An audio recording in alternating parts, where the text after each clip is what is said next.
Hi everyone, my name is Steph, this is Kidlit Joy and welcome back to my channel. Today I'm here to review a new release young adult title, Catch by Sarah Brill. This has the tagline, Sometimes People Fall. And this is going to be an interesting review for me to film because I like to be honest, and this book was honestly not one that necessarily worked for me. However, I can see how it would work for a lot of young adult audiences because I am not the target audience.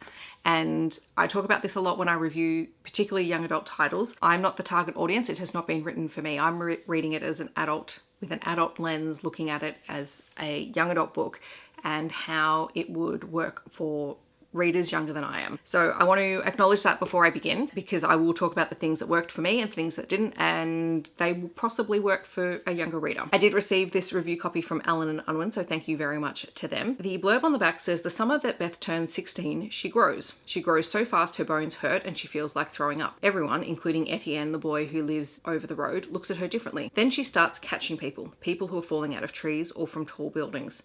Soon Beth discovers that helping strangers sometimes hurts her and the people that she loves.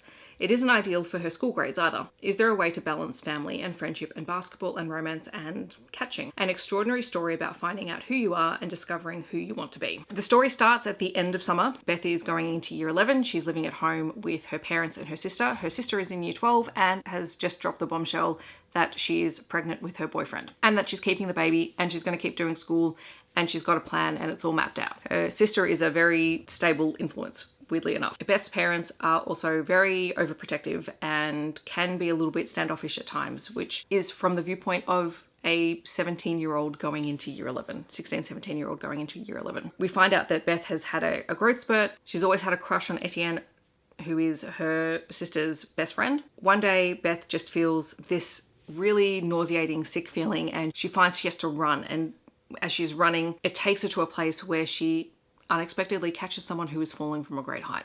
Like literally catches, I think it's an adult the first time, I think he's falling off a ladder. Then it just keeps happening. She keeps catching people who are falling from great heights who would otherwise injure themselves or be killed. She shares this secret with her best friend and they're trying to figure out what to do about it because whenever she starts to feel this sick feeling, she can't do anything except go to catch the person who's falling.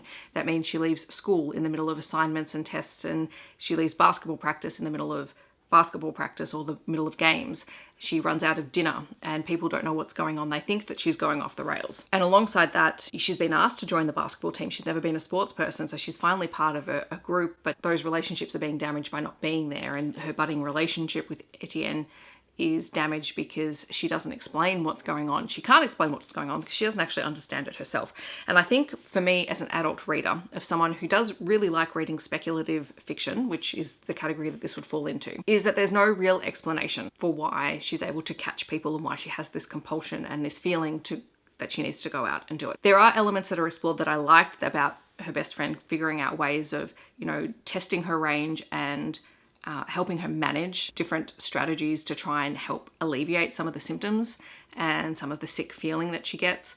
But there's no real explanation. And also when she's catching people, there's no real follow through from that. People just kind of get on with their days. And initially you go, okay, well, maybe, some of the adults are embarrassed by being caught by a teenage girl, but there's nothing that really happens. And then it flips into being a huge media story as well later on in the book.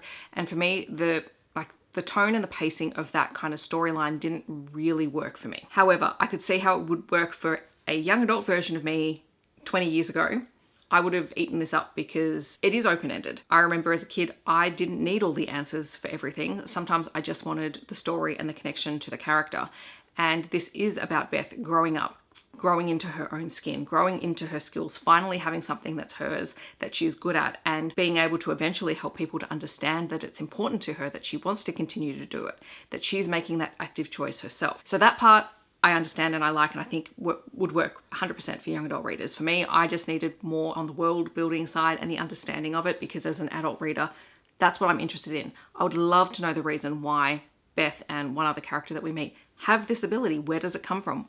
What's the purpose of it? How do they manage to live a life if they're constantly going to be called away to help other people, which is not a bad thing, but how do you manage that life? And again, older reader, imposing that onto this book. So while I say that it doesn't necessarily work for me, I can see why it would work for young adult readers. I am grateful to the publisher for sending it to me because I like being pushed and challenged outside of my comfort zone, and for the first part of the book I was deeply engrossed, but then, you know, I start needing a little bit more just as someone who can't shut off that part of my speculative fiction brain. In the description I will leave more information about the book. Thank you again to the publisher for the review copy. I would love to know, have you read the book? Are you planning on picking it up? Feel free to let me know down below. Can you think of a reader who would really enjoy this? I'd love to know that as well. If you just want to let me know that you're here but you don't leave a comment, feel free to leave a moon emoji. Otherwise, I hope that wherever you are in the world, you're staying safe and healthy, and I will see you in my next video. Thanks so much for watching. Bye everyone.